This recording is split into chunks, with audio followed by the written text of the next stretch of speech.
Marcos, capítulo de número 5, eu quero ler a partir do versículo 21, alguns versículos. E passando Jesus outra vez no barco, passou para o outro lado. Ajuntou-se a ele uma grande multidão, e ele estava junto do mar. E eis que chegou um dos principais da sinagoga, por nome Jairo, e vendo-o, prostrou-se aos seus pés, e rogava-lhe dizendo: minha filha está ao ponto de morrer, rogo-te que venhas e lhe imponhas as mãos, para que fique curada. E foi com ele e seguiu uma grande multidão que o apertava. Agora eu quero ler os versículos de número 28. E logo porque dizia a mulher: se tão somente tocar nas suas vestes, sararei. Logo se lhe secou a fonte do seu sangue, sentiu no seu corpo, está já curada daquele mal. E logo Jesus, conhecendo que a virtude de si mesmo saíra, voltou-se para a multidão e disse: quem tocou nas minhas vestes? Agora os versículos de número 34.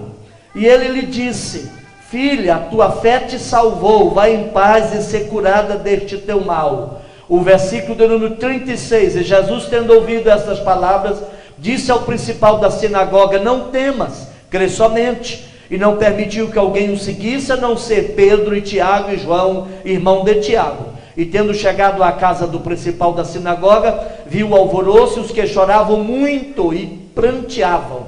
E entrando disse-lhes: por que vos alvoroçais e chorais? A menina não está morta, mas dorme. E riam-se dele. Porém ele, tendo-os feito sair, tomou consigo o pai e a mãe da menina e os que com ele estavam, e entrou onde a menina estava deitada. E tomando a mão da menina, disse-lhe: talita cumi, que quer dizer: menina, a ti te digo, levanta-te. E logo a menina se levantou e andava, pois já tinha 12 anos, e assombraram-se com grande espanto. E mandou-lhes expressamente que ninguém o soubesse, e disse-lhes que dessem de comer à menina.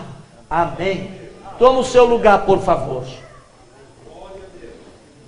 Antes de introduzir aqui uma palavra da parte de Deus, ao seu, ao meu e ao nosso coração, eu quero dizer aqui em rápidas palavras da minha alegria e minha satisfação no Senhor, de poder estar outra vez aqui em Taubaté, especificamente nesta congregação, a Igreja do Senhor, que está aqui no bairro do Belém. Muito diretamente eu participei desde o início desta congregação aqui, quando ela ainda funcionava ali na casa da mãe do irmão Valdemir. Eu estive lá por 2 vezes, se não me falha a memória. E desde o início aqui neste local, quando ainda o pastor Brasiliano, que foi recolhido à glória, já está no andar de cima, empenhou-se com a Igreja do Senhor que estava aqui e está aqui até hoje, para erguer aqui esta casa de oração, para abrigar aqui o povo de Deus e ser aqui o marco do Senhor, porta do céu, neste bairro da nossa aprazível Taubaté. Abraçar aqui os pastores amigos, pastor José Roberto Alves, pastor Walter Franco, pastor Paulo Rafael Serafim, pastor Joaquinino, rever aqui o presbítero irmão Davi, que há muitos anos, esses 12 anos aproximadamente, que eu estou de retorno a Goiás, me parece que é a primeira vez que nos encontramos em vindo aqui. E estar aqui com o pastor Soares, a convite aqui dele, do irmão Claudemir, irmão Valdemir, que são amigos muito próximos e que tem nos visitado ali em Goiânia algumas vezes e conhece o nosso labor, nossa luta ali. Pela bondade e o empenho dos irmãos, eu posso então estar outra vez aqui, para com os amados celebrar a Deus, especialmente neste dia, por mais um ano de atividades desta casa de oração. Este culto em especial é oferecido a Deus em gratidão, em ação de graças, pelos anos de existência desta casa, que como casa de oração não é outro lugar senão um espaço que recebe as pessoas, recebem os filhos de Deus, para ensiná-los e conduzi-los no caminho da verdade. A escola da fé, não é mesmo? Seguir Jesus é o mais fascinante projeto de vida. E a igreja do Senhor não depende de casas como esta para existir, mas uma vez existindo, a casa se faz necessário para abrigá-la. Não é esta casa que faz a igreja, é porque a igreja existe que houve necessidade desta casa. Logo, a igreja é maior que esta casa, pois que não é aqui nesta casa, conquanto bonita, bem ornamentada, que é a casa de Deus hoje. A casa de Deus hoje é o meu e o seu coração, templo e habitação de Deus, pois é aqui que Ele mora. Não é aqui nesta casa de alvenaria, é nesta casa onde o Espírito de Deus mora. Amém? Louvado seja o nome do Senhor. Mas todas as vezes que os filhos de Deus sobem à casa do Senhor para celebrar a Ele em alegria e gozo, para contemplar a beleza da sua formosura e aprender no seu templo, então este lugar de todos os outros se torna então um lugar especial, porque foi consagrado, dedicado exclusivamente a abrigar o povo de Deus e à proclamação da palavra do Evangelho de nosso Senhor Jesus Cristo. Mas, meus irmãos, eu quero trazer uma palavra da parte de Deus ao seu coração, já introduzindo aqui alguma dinâmica, alguma perspectiva no sentido da família, pois que a igreja também é uma família, família de Deus, lavoura de Deus, edifício de Deus, corpo de Cristo, noiva do Cordeiro, Assembleia Universal dos Santos, e por aí vai. Mas, especificamente, eu quero trazer aqui uma palavra, com base nesse texto aqui, por algumas razões que logo os irmãos entenderão. Veja bem, nós lemos em Marcos capítulo de número 5, que é o Evangelho de Jesus Cristo, escrito conforme, de acordo a visão de Marcos. Alguém até perguntaria, pastor, há porventura 4 evangelhos? Não. O Evangelho de Jesus Cristo é único, e não apenas único, é uno. O Evangelho de Jesus não é divisível. Ele não pode ser fracionado. Agora, ele está colocado e narrado aqui nas páginas das Sagradas Escrituras em 4 perspectivas e óticas diferentes. Na ótica de Mateus, o Evangelho é aqui apresentado com o objetivo de estabelecer a posição de Jesus como rei dos judeus.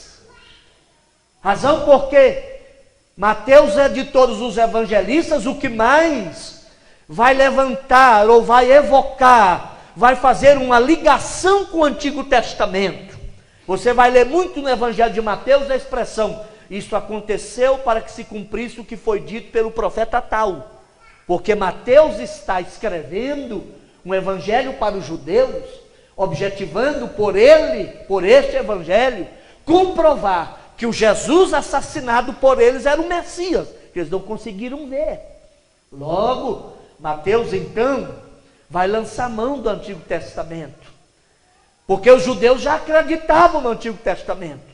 Lucas, que é o mais completo dos evangelhos, na verdade, embora ele tenha apenas 24 capítulos, ele é maior do que Mateus, e maior do que João, e maior do que Marcos em conteúdo.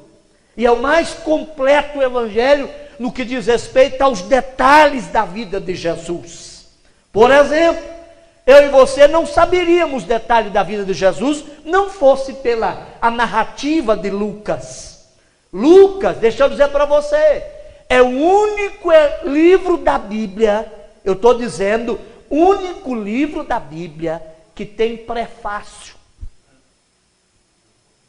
Dos 66 livros da Bíblia, só Lucas tem um prefácio. E o Evangelho de Lucas é um texto inspirado pelo Espírito de Deus, mas que resultou também de uma pesquisa. Lucas fez entrevista, Lucas visitou irmãos, Lucas visitou comunidades e igrejas que porventura tivessem tido contato direto com Jesus Cristo para escrever seu Evangelho. E Lucas, que é o segundo maior escritor do Novo Testamento, só perde para Paulo, e é também o único escritor da Bíblia que não era judeu, é Lucas. Lucas era grego, da Macedônia. Todos os demais autores da Bíblia, que são em torno de 40 autores diferentes, são judeus. Só Lucas não era judeu. Ora, Lucas dá muito espaço às parábolas de Jesus. João é um evangelho muito sui generis. Tanto é que João não se preocupa em narrar os milagres de Jesus. E só um dos milagres narrados por João, de 7 milagres que ele narra, são contados pelos outros, que é a multiplicação dos pães, que é também o único milagre tratado e relatado pelos 4 evangelistas, é a multiplicação dos pães. E os demais milagres de João são exclusivos dele. Ele começa com a transformação da água em vinho em Caná, e vai terminar com a ressurreição de Lázaro em Betânia, porque João não está escrevendo para convencer pessoas acerca de quem Jesus era, humanamente falando. João é o único apóstolo a não morrer martirizado, e o único que morreu velhinho, e ao escrever seu evangelho, a igreja já está vencendo o primeiro século. Ele escreve por volta do ano 94 a 98 da era cristã, prestes e bem perto de terminar o primeiro século da era cristã, e ele escreve o evangelho espiritual, porque já direciona a igreja, o corpo espiritual de Deus da terra, dizendo: olha, no princípio era o verbo, e o verbo estava com Deus, e o verbo era Deus, sem ele nada do que foi feito se fez, e o verbo se fez carne e habitou entre nós, louvado seja o nome do Senhor. Mas e Marcos? João Marcos não foram apóstolo de Jesus. João Marcos era primo, outra versão diz sobrinho de Barnabé, e Marcos era filho da irmã Maria, uma das Marias da Bíblia, que era uma mulher de posse em Jerusalém, e emprestou inclusive o cenáculo para Jesus fazer a Páscoa com os seus discípulos e celebrar a primeira ceia. E é naquele cenáculo também que os discípulos estavam reunidos, a igreja estava reunida quando chegou o Pentecostes, em Atos dos Apóstolos capítulo 2. E Marcos escreveu o seu evangelho, porque tornou-se, após a morte, ressurreição e ascensão de Jesus, discípulo de Pedro. E ele ouvira de Pedro os relatos e escreve este evangelho, que é um evangelho muito sucinto, 16 capítulos, 661 versículos apenas. E Marcos não se preocupa em narrar, em descrever longos ensinamentos de Jesus. Marcos, por exemplo, não conta parábolas. Lucas, por exemplo, narra 21 parábolas ditas por Jesus. Marcos, o máximo que ele faz é narrar algumas brevias que Jesus contou, porque a preocupação de Marcos é demonstrar os feitos de Jesus. as realizações de Jesus. Marcos se preocupa com os milagres que Jesus operou.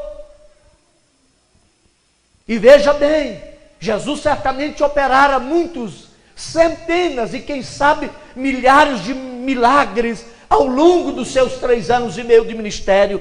Apenas 35 estão narrados aqui em Mateus, Marcos e Lucas.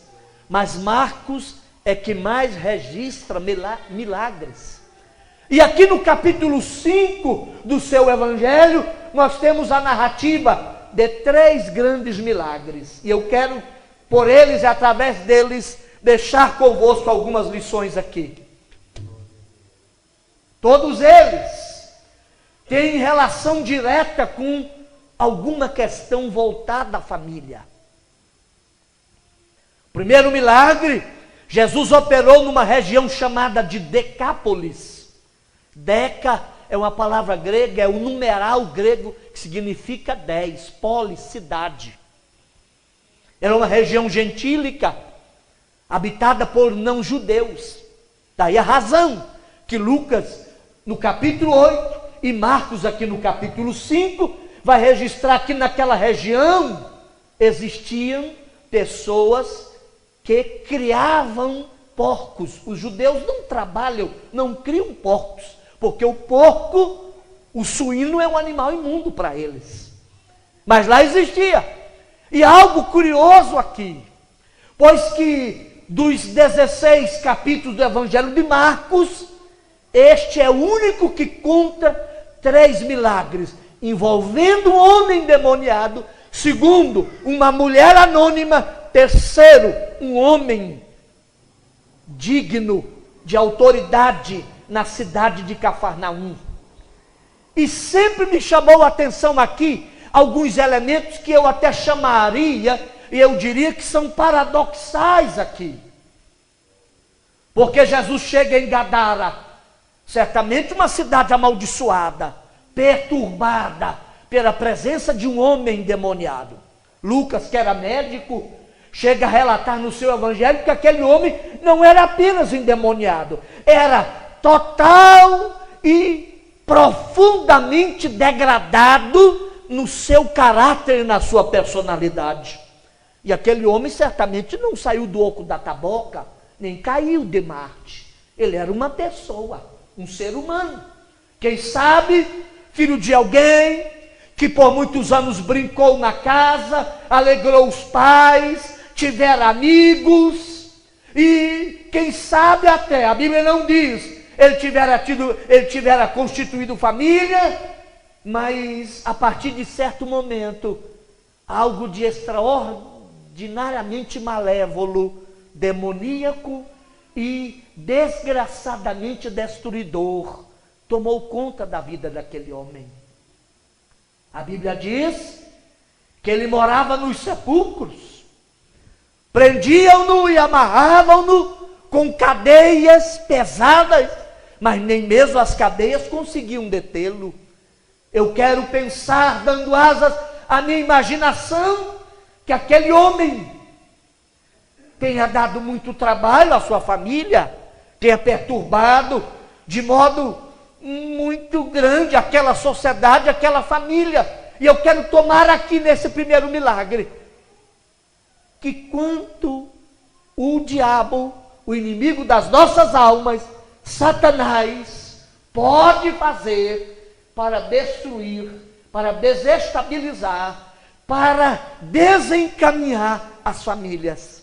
Jesus chega lá em Gadara, e em chegando em Gadara, logo que ele desembarca ali na região nordeste da Palestina, num momento de sanidade, talvez um breve momento de sanidade daquele homem, ele prostra-se diante de Jesus, mas assim que prostra, os demônios tomam conta da mente dele e o impedem de ser abençoado enquanto pessoa. Deixa eu dizer para você algo, meu querido irmão, talvez não haja na atualidade uma área mais afetada, mais eminentemente atingida por ação do diabo, por ação do maligno, do que as nossas famílias, especialmente atingindo o centro de comando do lar, através de adoecer, através de atingir os homens, os seres humanos, os pais, as pessoas que têm o dever, o direito, mas sobretudo o dever de dar norte firme à caminhada, à jornada, o caminhar da família.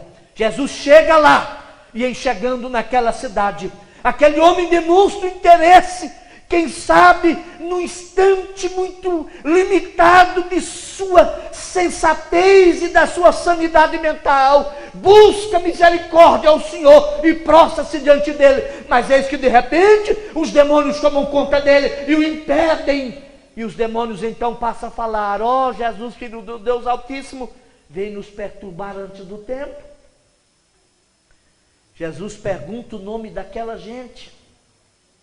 E aqui está um grande segredo neste milagre. O diabo nunca diz o seu nome. Ele nunca se revela. Ele esconde atrás de coisas, situações, circunstâncias, atitudes e atos. Ele não quis dizer o seu nome, ele só disse: eu sou Legião. E Legião, diz os estudiosos, que é cerca de 6.000 demônios. Então aquele homem, humanamente falando, era impossível de se libertar, pois que ele era possuído. Daí a razão porque Lucas narra no capítulo 8, que embora a sociedade tentasse, quem sabe a própria família buscou recursos para ver o liberto, os demônios o possuíam, mas Jesus chegou em Gadara para fazer um resgate. Louvado seja o nome do Senhor. E aqui eu quero aplicar para passar ao segundo milagre, para tentar chegar ao terceiro. Deixa eu dizer para você, querido irmão e amigo, no que diz respeito às nossas famílias, nós estamos em Gadara. Gadara é uma metáfora do mundo. O que é uma metáfora? É algo que se coloca figuradamente para representar algo que a gente ainda não conhece.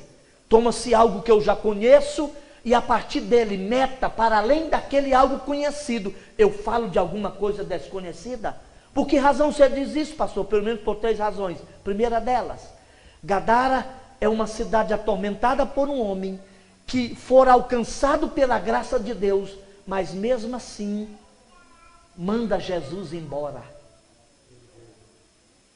Você já imaginou isso?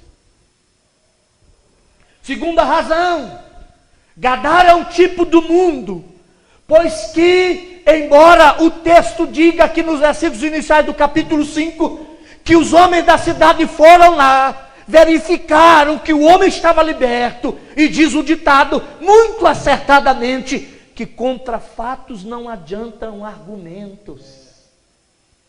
O homem estava lá, em perfeito estado, em sã consciência, aos pés de Jesus. Eles não podiam negar o milagre, mas mesmo assim, não tinha nenhuma atitude de gratidão. Terceira razão, é o fato de que em Gadara, Jesus não preocupa em mudar a cidade, a situação. Jesus resgata uma vida.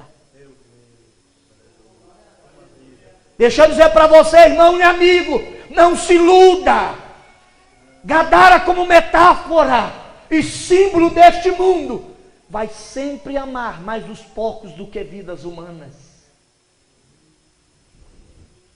Gadara, embora reconheça que aquele homem é um prejuízo para a sociedade, talvez um mal social, um problema de ordem pública, mesmo vendo liberto, vai dispensar Jesus, porque Gadara, como sistema, nunca vai louvar a Deus pela sua libertação, porque enquanto sistema malignizado, Gadara vai preferir vê-lo preso, porque a sua prisão ao vício, ao álcool, à droga, ao crack, que vai manter o dinheiro no bolso do traficante. Isso é o sistema de Gadara. Eles preferem mandar o abençoador fora do que manter o abençoador lá, porque a presença do abençoador vai anulando o sistema de Gadara e de repente ele não funciona mais. Então, meu amigo, irmão, não se iluda. Enquanto o sistema malignizado aí fora, eu não estou falando do homem em si, nem da sociedade politicamente organizada, não é isso, é o sistema que Jesus falou, o mundo jaz do maligno, não espere que ele vai aplaudir a sua libertação, não vai, porque ele sempre preferirá as coisas do que as pessoas. O sistema imune aí fora ama coisas e usa pessoas. No sistema de Deus, Deus ama pessoas e usa coisas. Mas há algo ainda no que concerne a esse resgate de um homem ali. Sempre me chamou a atenção, às vezes a gente lê, eu já tenho lido a Bíblia talvez mais de 80 vezes, e passo por aqui, a gente não percebe. Mas um detalhe, nesse capítulo, eu encontro 3 pedidos de oração. No primeiro milagre, 3 pedidos de oração. Jesus resolve atender 2 e negar 1. Jesus atende o pedido dos demônios. Confrontado que fora por o Filho de Deus, o Todo-Poderoso, os demônios sabiam que não podiam mais permanecer ali, então pede a Jesus: ó, se nos expulsa, permita-nos que entremos naquela vara de porcos, naquela manada de porcos. E Marcos diz que eram tantos porcos que chegava a 2.000, ou a quase 2.000. Sabe por quê? Porque o diabo e os seus asseclas e os demônios sempre buscam alguém para possuir. Eles não podem materializar-se. Por isso que eles buscam corpos, sistemas, pessoas. E Jesus atendeu e disse: se quiserdes ir, vades aos porcos.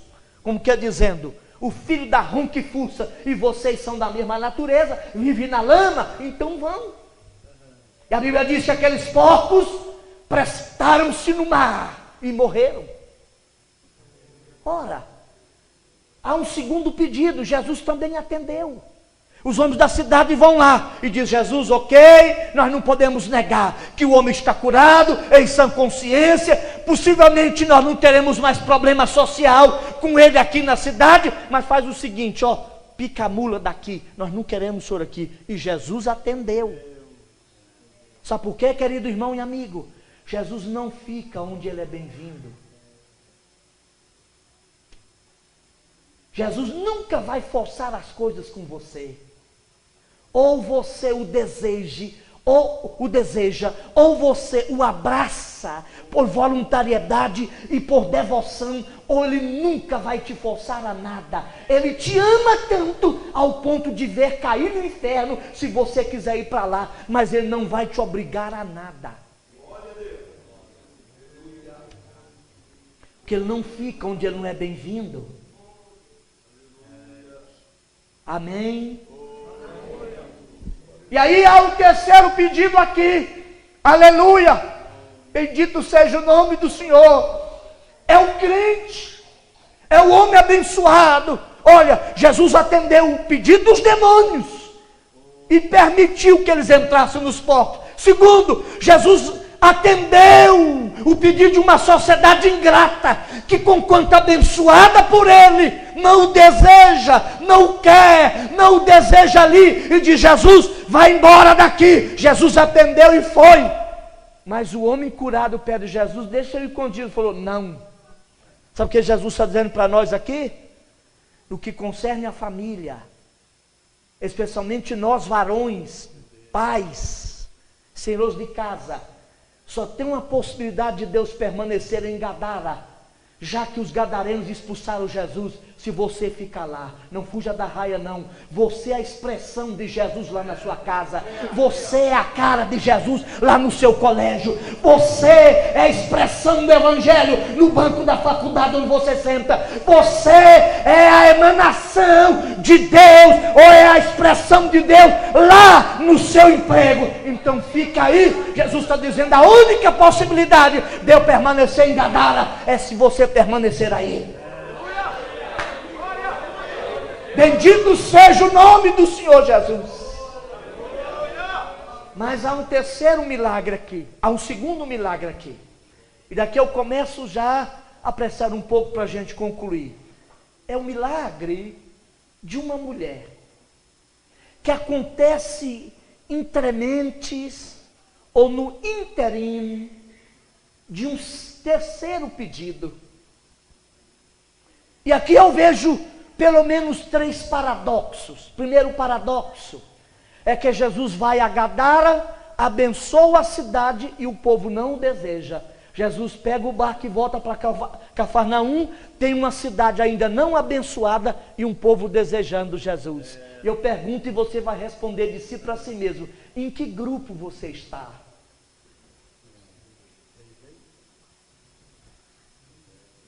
Porque hoje nós vivemos o mais terrível e sutil dos processos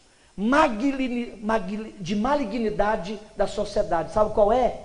De desejar extraordinária a bênção de Jesus, mas não desejar o Jesus abençoador. As pessoas estão enchendo templos, igrejas e casas de oração, com os mais esdrúxulos e absurdos nomes têm sido abertos por aí afora, com as mais diversas e absurdas intenções, com a intenção de tornar o evangelho um balcão. Fez do púlpito um balcão, de Jesus Cristo um milagreiro, da igreja e dos crentes um bando de consumidores, e das bênçãos de Deus objetos de venda. E a maioria das pessoas não querem o Jesus abençoador, quer as bênçãos de Jesus. Esse é o primeiro paradoxo. Lá em Gadara já tem uma cidade abençoada, um homem liberto, mas a sociedade de Jesus vai embora. Aqui no sudoeste, Jesus atravessa do nordeste no sentido sudoeste, chega a Cafarnaum, lá tem uma cidade ainda com problemas, um problema social, de enfermidade também social, que aquela mulher não podia estar em ajuntamento solene, e um problema agudamente familiar, mas aquela sociedade de Cafarnaum queria Jesus, já estava no barco, aliás, no porto, esperando Jesus desembarcar, viu que, ó, e passando Jesus outra vez num barco para o outro lado, ajuntou-se a ele uma grande multidão, e a ele, e tal, e o ouvia. E eis que chegou um dos principais da sinagoga. É um outro paradoxo aqui, que eu vejo nesse texto. Entre o segundo e o terceiro milagre. Primeiro, Jairo chega a Jesus com um problema de urgência. Mas Jesus resolve deixar a urgência, porque Deus não é atingido pela nossa pressa. Deus não tem pressa. Deus não perde tempo. Até porque Ele está acima do tempo. E para Ele não tem tempo, senão o tempo que é dEle. E o tempo dEle é sempre um eterno presente. Por isso que a Bíblia diz que Ele é o Cordeiro que foi morto antes da fundação do mundo. Para nós, Jesus morreu há quase 2000 anos. Para Deus, não. Jesus morreu agora. Porque para Ele não tem ontem, nem vai ter amanhã. Tudo é. Para nós era ontem. Será amanhã, se eu chegar lá. Mas para Deus, não. Tudo é. Não era, nem será. Tudo é. Amém? Amém? Ele é o único ser que pode dizer, eu sou. Permanentemente sou. Por isso que ele falou lá para Moisés, lá no Êxodo 3, olha, chega lá, você diga para Faraó, você está com medo? A Faraó acha que é, mas chega lá, você diz, o eu sou me enviou a voz, eu sou o que sou. Só ele pode dizer, eu sou o que sou, eu não sou. Sou agora, nesse instante, daqui a pouco eu posso te bloquear e morrer, já não sou, eu era. E ele é. Amém? Por isso que diz em Hebreus 13:8 que Jesus Cristo é, como é que é lá? O mesmo ontem. Ora, ontem era. Não, ele é ontem. Eu era ontem. Eu era agora. Eu era 2 minutos atrás. Sou agora, nesse átomo de tempo. Mas a Bíblia diz, Hebreus 13:8, Jesus Cristo é o mesmo ontem. Eu vou repetir o verbo ser, terceira pessoa do singular, presente do indicativo. Ele é o mesmo hoje, ele é o mesmo amanhã. Ele nunca era, nunca será, ele sempre é. Sabe o que ele quer dizer com isto? Que Jesus não vai atender a sua agenda intoxicada, cheia de emergência. Jesus não trabalha em emergência. Ele põe Jairo esperar e aceita que uma mulher sem nome, discriminada, escondida, anônima, interrompa o projeto de Jairo para dizer: Jairo, você não me agenda. E nisso Jesus está corrigindo um dos grandes males da atualidade, dessas igrejas que imaginam agendar a Deus e falar que vai ter uma grande cruzada de milagre e defunto vai levantar e vai andar. Quem é que garante isso? Você já perguntou se Deus vai fazer? Ele pode, mas não é obrigado. Você não agenda Deus. Por isso que, com honrosas exceções, pastor Serafim, se é que elas existem, a maioria desses campanheiros passam a fazer teatro e truque, porque Deus não trabalha na emergência, pastor José Roberto Alves. Não trabalha na emergência. Lá em Goiás nós tivemos que a Convenção do Estado tomou uma postura com um pregador lá. Foi lá numa determinada cidade, eu vou muito lá, pastor lá é Valdirão Coelho. E deixou umas coisas lá, e negócio tinha um milagre montado, um teatrozinho de faz de conta, e ele, aqui esse negócio está errado. Deixou uma confusão lá, uma senhora que não era crente, manda a pessoa deitar no chão, de Jesus vai anestesiar, chama uma outra irmã lá, e derrama óleo e quase que lambuza a mulher tudo de óleo de soja mesmo, que não tem um cheirinho muito bom, só quando frita um peixinho dentro, e piora, né? E tal, e lambuzou toda a irmã e falou: tirei aqui 3 pedras do rim. A mulher não era crente. A mulher pegou aquilo, fez outro exame, agora estou curada mesmo, fez outro exame e levou aquelas pedrinhas no médico dela. O médico riu da cara dela e falou: minha senhora, as pedrinhas ou os cálculos renais estão aí do mesmo jeitinho. E tem mais, ainda que tivesse saído, isso aqui não é cálculo renal, isso aqui é quartzo de cascalho. E o médico já começou, não era crente, começou a ficar de orelha em pé e já abriu um inquérito contra o homem. Não, é daquela mesma linha, mas ele não é capixaba não. Olha aí. Aí, por descuido, uma outra congregação convidou para uma dessa cruzada que tenta agendar Deus. Eu desafio você encontrando, ainda que seja nos lábios de Jesus, dizendo: olha, pode avisar lá em Cesareia de Filipe que eu estou indo para lá, e eu vou operar tanto milagre, não vai ficar ninguém sem a minha bênção. Cuidado com essa propaganda, irmão. Nós não podemos agendar Deus. Entre linhas, Jairo falou: eu vou lá, eu já gastei meus recursos, a minha filha continua doente, e era uma adolescente de 12 anos, pelo menos pré-adolescente. Eu sou importante, eu tenho um nome, e eu vou lá, Jesus vai me atender, eu vou agendar Jesus para mim. Cuidado, você não agenda Jesus. Aí chegou o dia da campanha, o homem foi lá, com aquela propaganda toda, e ele fez o que fez, um barulhão, porque esse tipo de gente não quer que as pessoas parem para entender. Eles usam um barulho ensurdecedor para tirar as pessoas do chão, porque você tem que abrir mão do senso crítico para não perceber o truque. Geralmente eles põem uma música de fundo e fica aqui 40 minutos e as pessoas embarcam num lenga-lenga, num lufa, num seca Lourenço, num lufa-lufa, que eles perdem a percepção, abrem mão do senso.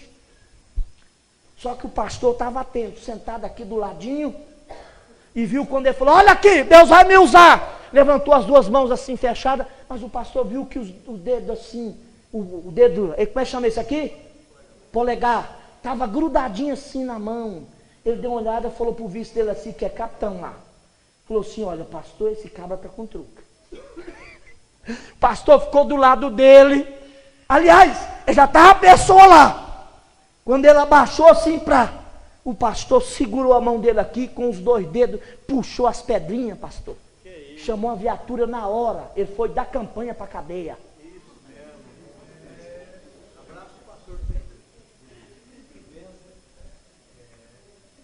Publicamente desmascarado. Sabe por quê? Que a gente não agenda Jesus, irmão. Se você conseguir agendar Jesus, se você tentar colocar Jesus na sua agenda intoxicada, na sua urgência, esse Jesus não é o Jesus da Bíblia, porque o Jesus aqui é Senhor dos senhores, Rei dos reis, Ele está no trono e nós não podemos mandar nele.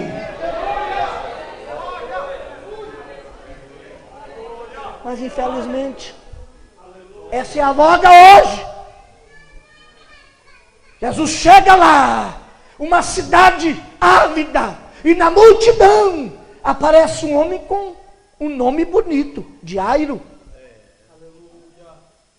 Lá o outro nem nome tinha. Chamavam-no de um endemoniado de Gadara. Você imaginou? É assim que a sociedade aí fora faz, né? Pega alguém de uma família, tem um nome bonito, Carlos Almeida Albuquerque Figueroa, leva lá para o mundo, ele envereda pelo vício, aí não é mais Carlos Albuquerque de Almeida Figueroa, é bebum. É o jovem que está na igreja, tem um nome, é respeitado, tem um emprego, vai para o mundo, se tiver infelicidade de entrar na prostituição e pegar o vírus da AIDS, perde o nome, vira aidético. Porque a sociedade monta um sistema, isso é Gadara, e passa a te chamar daquilo que mais envergonha a sua dor, e o seu rótulo, a sua máscara, o seu defeito.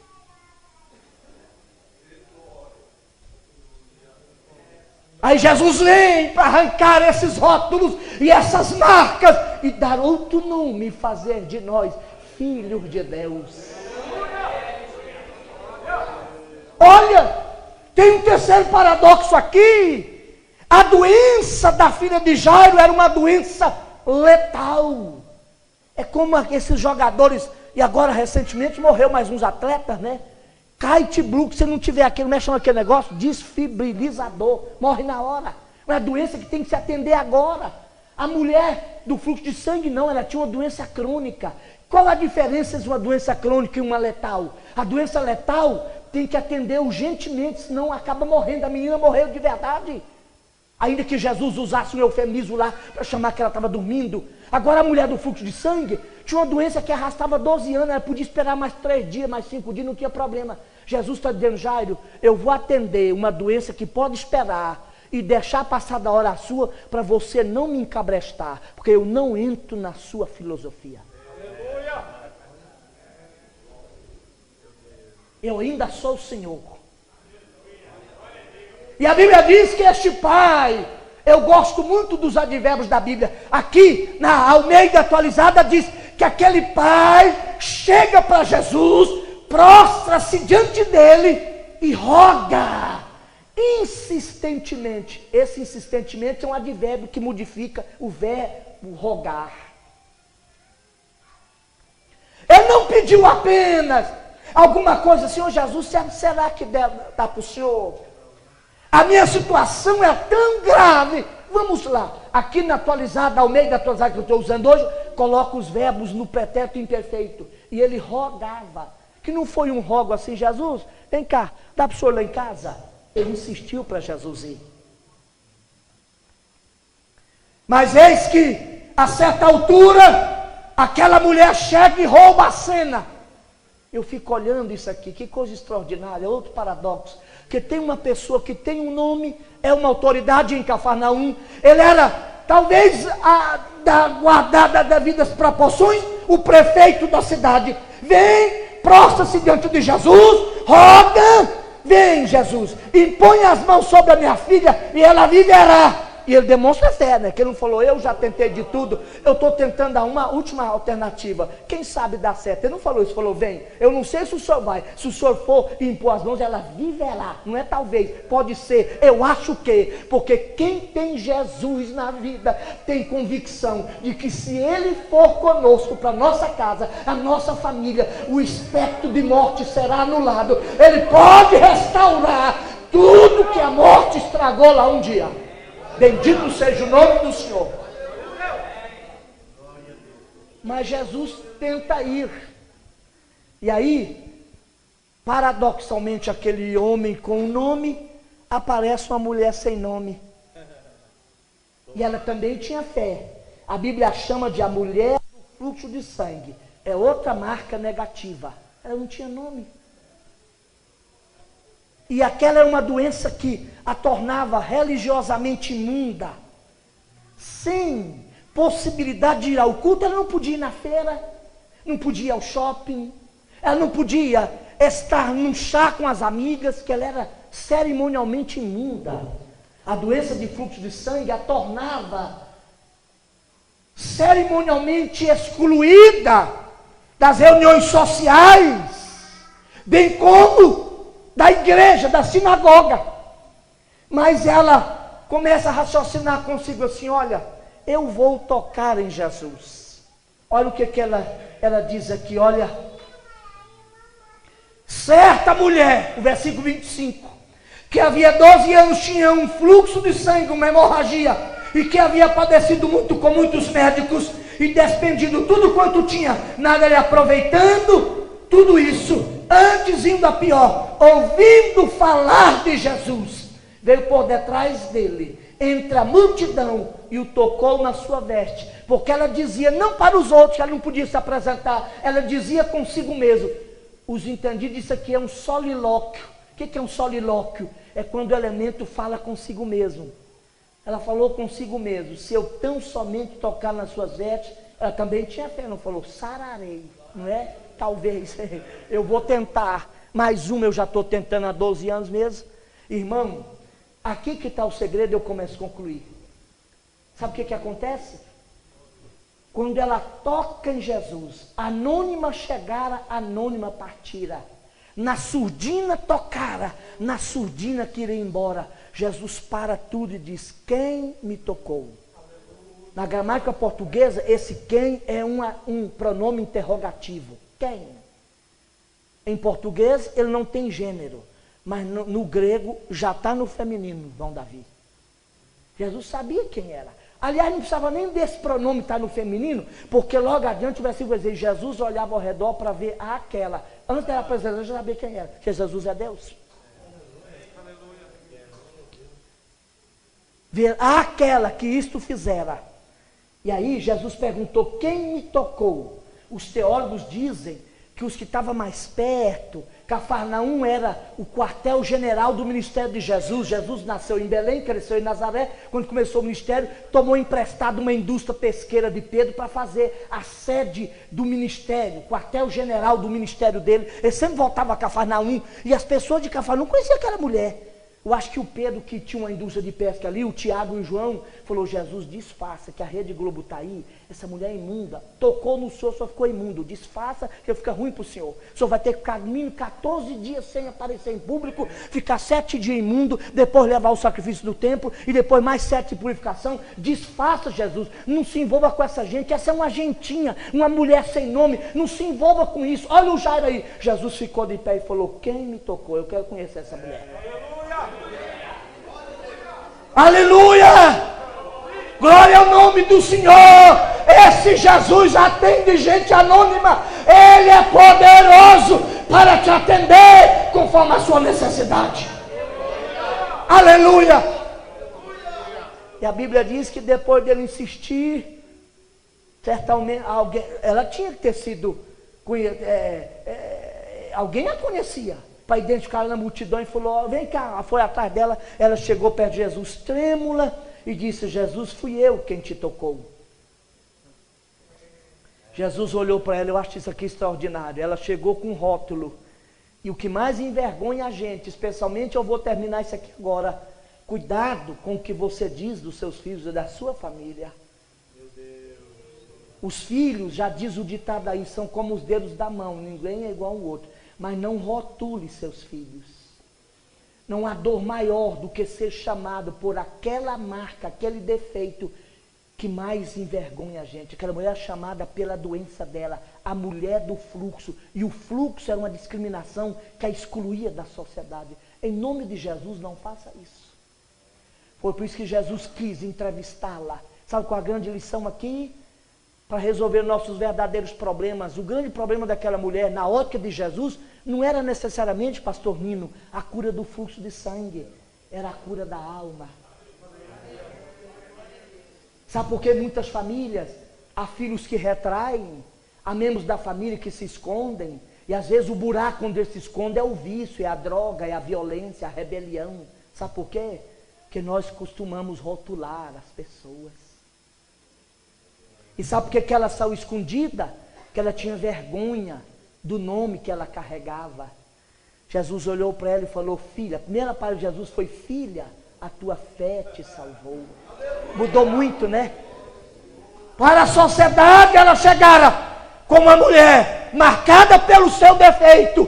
Para Jesus agora, curada, redimida, restaurada, Jesus a guinda, Jesus a ergue, Jesus a coloca na condição de filha e diz: vai em paz, a tua fé te salvou. Sabe qual a grande lição aqui? Deus não quer nenhum dos seus escondidos na sombra da multidão. Você precisa sair da sombra dos outros e mostrar a cara. Aquela mulher poderia ter ido embora levando a cura, mas permaneceria com o mesmo rótulo. Mas à medida que ela teve coragem de se identificar, mostrar a cara e dizer quem de fato ela era, agora ela saiu com uma nova condição. Terceiro e último, eu encerro aqui, é o caso de Jairo.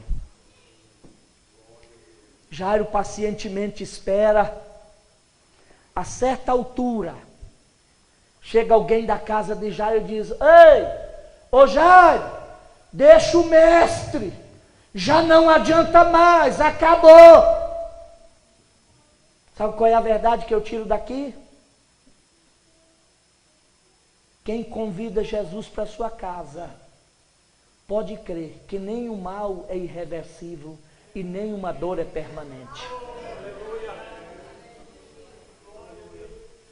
Se você de fato convidou Jesus, e a Bíblia Almeida atualizada tem um versículo bem breve, lá no Marcos 5, que diz: e Jesus foi com ele. Eu gosto dessa conjunção com, que Jesus às vezes não muda toda a realidade, mas ele fica com a gente na realidade. O mais importante não é ter a bênção de Jesus, é permanecer com Jesus.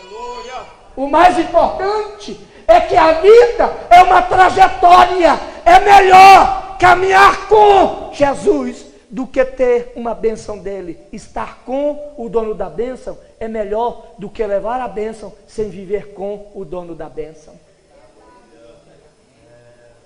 Por isso que em Marcos 3, Jesus subiu ao monte, passou uma noite orando, e da multidão dos discípulos, tem um versículo lá que diz assim: e ele chamou para si aqueles que ele quis. E o versículo vai continuar: para estar com ele. Porque tem gente que acha que Jesus é um dono de um sindicato da celestialidade. Ele está contratando pelego da vida, sindicalista do céu, só para trabalhar para ele. Não, se você não andar com ele e não for filho dele, não adianta o que você faz no trabalho dele. Jesus não contrata profissional. Eu sou pastor porque sou crente, não sou crente porque sou pastor. Se eu não for crente, eu disse: pastor, eu disse, o irmão é crente. Não, sou pastor. Uai, e pastor não é crente? Se você é mais crente que é todo mundo. Só sou pastor porque sou crente. Porque quem não aprende a estar com Jesus, não pode ir por Jesus.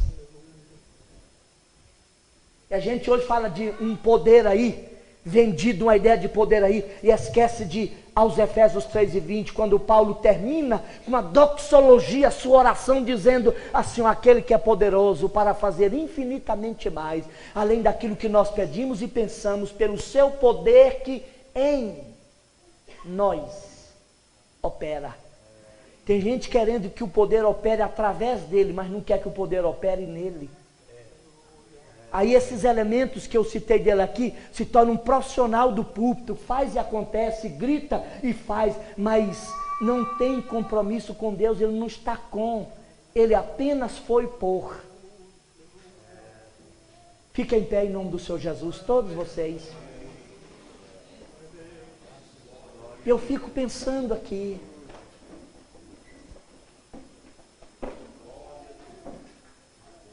graças a Deus. Se nós o convidamos, ou se nós convidamos o Senhor Jesus para ir conosco para a nossa casa, fique tranquilo, nenhuma situação vai tirá-lo de propósito.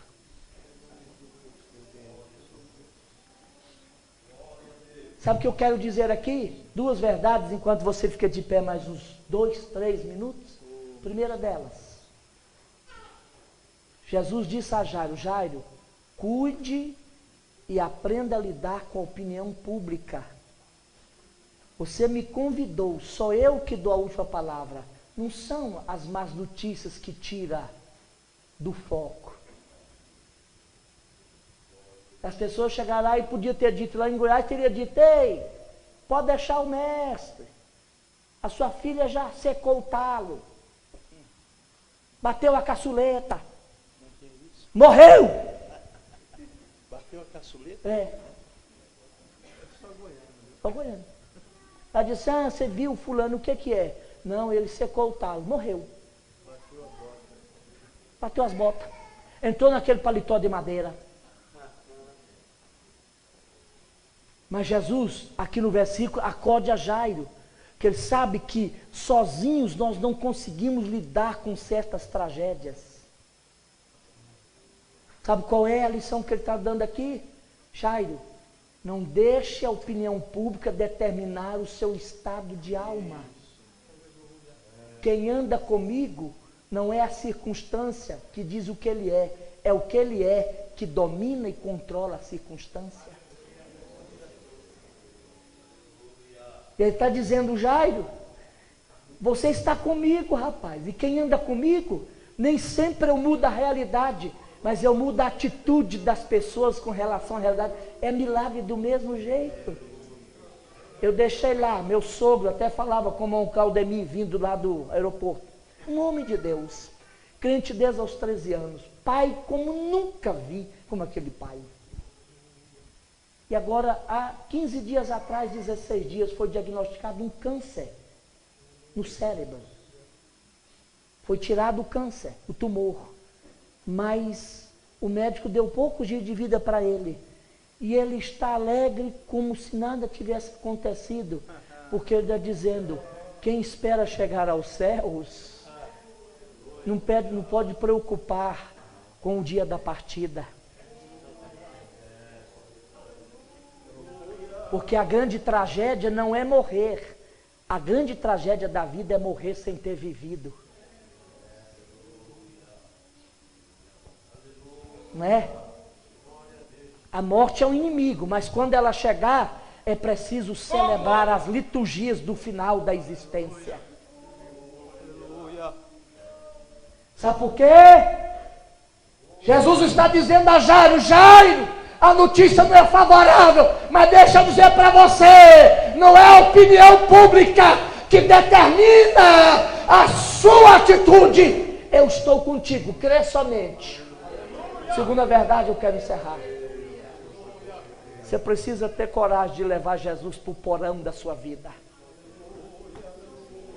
Sabe que todos nós temos baús escuros, que porque nós fechamos a certa chave que nós não queremos que ninguém chegue lá. Você tem que ter coragem de abrir o quarto onde você depositou a sua dor. É o filho rebelde, é o filho viciado, não sei o que. Leva Jesus lá, porque é do quarto da morte que Jesus quer tirar toda a morte. Se você não tiver coragem de abrir o baú para Jesus, não haverá vida lá. Agora deixando para você, pode ter coragem, Jesus não vai expor você. Se tiver que levar alguém, ele vai escolher a dedo, selecionar. Jesus não gosta de crente fofoqueiro. Ele leva gente qualificada. 5 pessoas entrou com Jesus lá. O pai e a mãe da menina, porque o problema era deles, né? Chamou Pedro, Tiago e João, vamos ali. Deixa os outros aí fora, zombando, rindo. Mas eu só vou dizer para eles que a menina está dormindo. Dormir é um eufemismo para a morte na Bíblia. Por isso que diz, bem-aventurados que agora dormem no Senhor. Mas já morreu mesmo. Não é que está dormindo, morreu. Mas Jesus usa uma expressão eufemística para amenizar a força dessa palavra. Você tem coragem de abrir o baú da sua vida? Qual o quarto escuro da sua vida que você mantém em reserva lá? É lá que você tem depositado a sua dor? Escondida a sua frustração? Um problema familiar que você tem lutado e nunca conseguiu resolver? E você faz questão de mantê-lo escondido, para seus vizinhos não ficarem sabendo, seus familiares não ficarem bisbilhotando? Leve Jesus para lá hoje à noite. Doé, to sai, nene, do hanerega na xandai getu fraha. Leva Jesus lá. Se você tiver coragem, Jesus vai mudar essa realidade. Todo mundo lá fora estava chorando, pranteando, um desespero total. A opinião pública anunciando, porque já era um homem influente na cidade, o jornal já estava lá, a Rede Globo já estava lá, para noticiar o pior. Mas em nome de Jesus, Jesus está com você. Se ele estiver com você, não importa, leve-o lá. O último versículo diz, a última parte do texto diz, dá de comer a ela. Então, com a grande verdade aqui, questão de família, não resolve só com milagre, porque o dia seguinte pode ter que matar outro leão. E os pais falaram, dá de comida para ela. Ressuscitar defunto é comigo, alimentar filho é com os pais. Ensine, alimente. Só eu posso devolver a vida, mas quem cuida de filhos são vocês. Não descuide dela mais. Amém? Coloque a mão sobre o seu coração assim.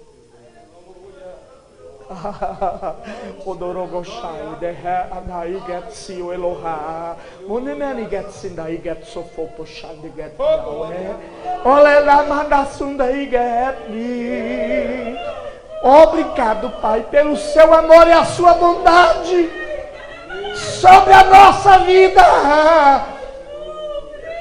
Quantos de nós aqui podemos ser retratados como homem de Gadara?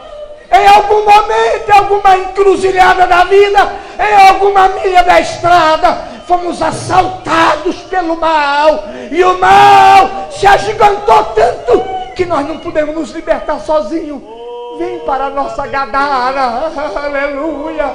Vem para a nossa Gadara existencial e resgata a nossa vida e nos mantém aí como agentes transformadores de Deus. Aleluia. Pai, vem também para a nossa realidade.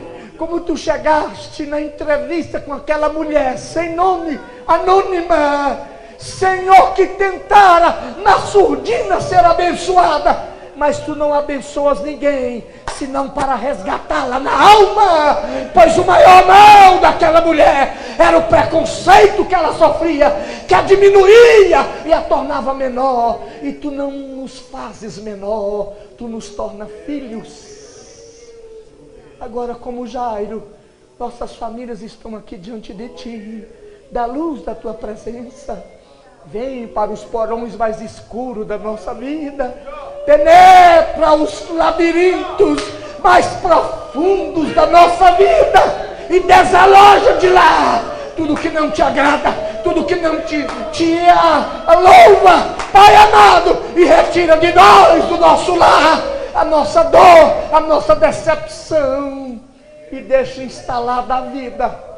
E pode dar uma ordem de comando, uma ordem, um comando. Nós vamos obedecer e assumir nossa responsabilidade a partir de agora. Fica conosco, a tua igreja, o teu povo. Eu oro em nome de Jesus. Amém. Toma aí seu lugar. Muito obrigado a todos. Volte para sua casa. Ainda é cedo, 21 horas e 24 minutos. Dá para você sentar lá num lugar, pegar o Evangelho de Marcos capítulo 5 e lê-lo na sua totalidade. Se você quiser, abra Lucas 8 e lê essa mesma história. Deixa eu te dizer para você, você não precisa manter a morte instalada na sua vida e na sua casa. Leve Jesus lá. Abra o baú da vida e deixa Jesus penetrar lá. Ele vai restaurar, tirar a morte, expulsar o mal e deixar a vida instalada lá. Tem algo mais maravilhoso do que isto? Certamente não tem. Convide-o para...